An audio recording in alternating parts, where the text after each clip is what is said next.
We have such sights to show them.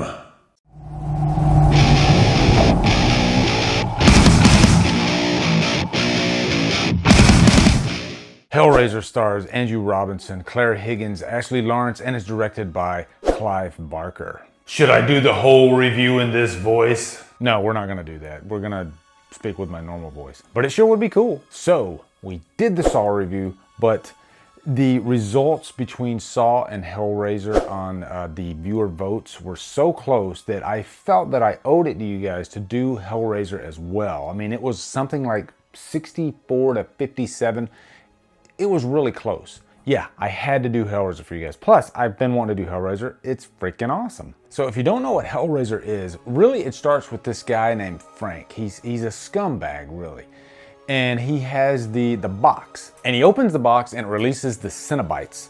And so he really has to suffer for all eternity in hell. And really the box is interesting because it can release pleasure or pain, heaven or hell. So it really is kind of a mixed bag as to what you can get. And Frank, he is this type of person. He wants to explore, you know, the boundaries of anything outside of this earth, and that's what he does. But unfortunately, he gets hell. Enter Julia, played by Claire Higgins. She's married to Frank's brother, Larry, played by Andrew Robinson. But she is infatuated with Frank. I mean, Frank's the bad boy. Women like the bad boy. I don't get it, but that's what they like. And Julia will go a long way to pursue the bad boy. We find out early in the movie by accident that Larry, he cuts his hand and his blood falls on the floor, and then that releases a skeletal version of Frank. By the way, the practical effects on this scene are just fantastic. Fan-freaking-tastic.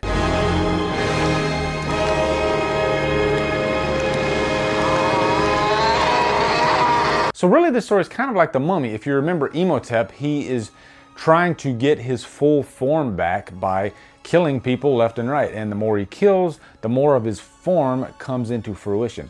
And that's what happens with Frank. This is more of I guess a horror version of that. Whereas Frank needs the blood of every victim that Julia brings him to get his full self back, minus the skin, of course. And first off, what's so great about Hellraiser?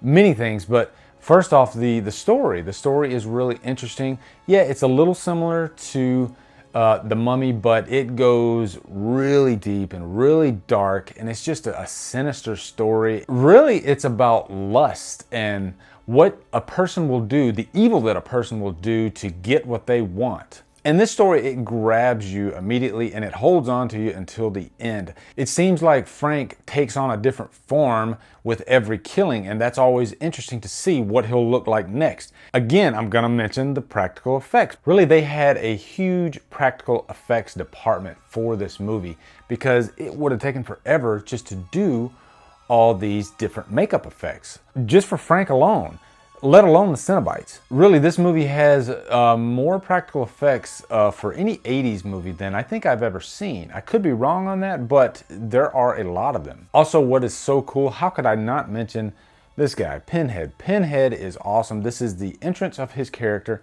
and from the first moment that you see Pinhead on screen, you automatically know that this guy is an icon. He has that look. I think the best horror characters, the icons, all of them have one thing in common. They have a singular look, a distinctive look. Hellraiser, more than any of them, has just such a signature look. He looks one part evil, he looks one part beautiful, he looks psychedelic. I mean, the list goes on and on. He is just such an interesting character to look at, even before he opens his mouth.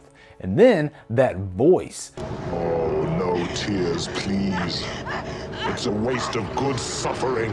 Doug Bradley's voice is just fantastic in this. Now, I'm sure they tweaked the audio levels a bit on that, but still, he is just really creepy sounding, and immediately you know that he is a force. He means business. And every time he tells a person, say Kirsty, that they are up shit creek, you believe him.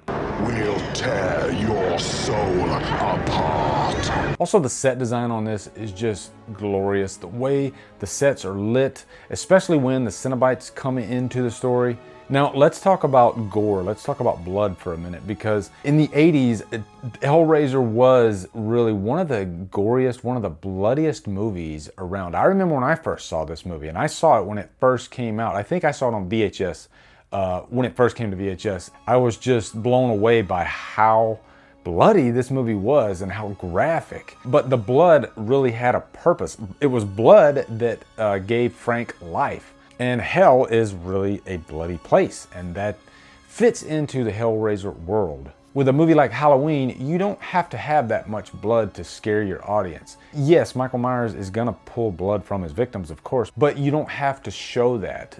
Tension will do that. But in this world, I mean, we're talking about hell, we're talking about Cenobites. Blood is just a major part of that story. Now, as far as any cons for Hellraiser, I mean, don't get me wrong, this is a classic, but this is not for the quote-unquote non-horror fan. Really, if you are a fan of horror, then Hellraiser is a must-see. If you have 10 movies, horror movies that you must see as a horror fan, Hellraiser is definitely one of them. But if you're a non-horror fan, then this movie might turn you off. I've always pointed to movies like Halloween for non-horror fans because there's not much blood in it. It's relatable. This could happen right in your backyard. Yes, it's scary and it's fun for a non-horror fan to be scared, but they won't be completely freaked out by it like Hellraiser. A person can watch Hellraiser and within, 10 minutes be completely turned off. This is not for me. I don't want to watch that. So call it a con. Maybe it's not a con, but there it is. Also, yes, this movie is dated and most of the practical effects really hold up. The one that is kind of cheesy is I guess the hell demon that you can tell it's on some kind of roller and they're just pushing it towards Kirsty when she's running away from it. I see what Clive Barker was trying to do, but I don't think that's a scene that really holds up today as well as it was back in the 80s. But overall, I would definitely give Hellraiser a high purchase worthy. This is a landmark horror film. I mean, there's a reason why we have so many Hellraiser movies, because that first one really is almost a masterpiece. So anyway, guys, what are your thoughts on Hellraiser? Looking forward to hearing them. Make sure you join the Killer Flicks Facebook group where we talk horror all day, every day. Follow me on Facebook, Twitter, Instagram, and Letterboxd, and Drumdum out.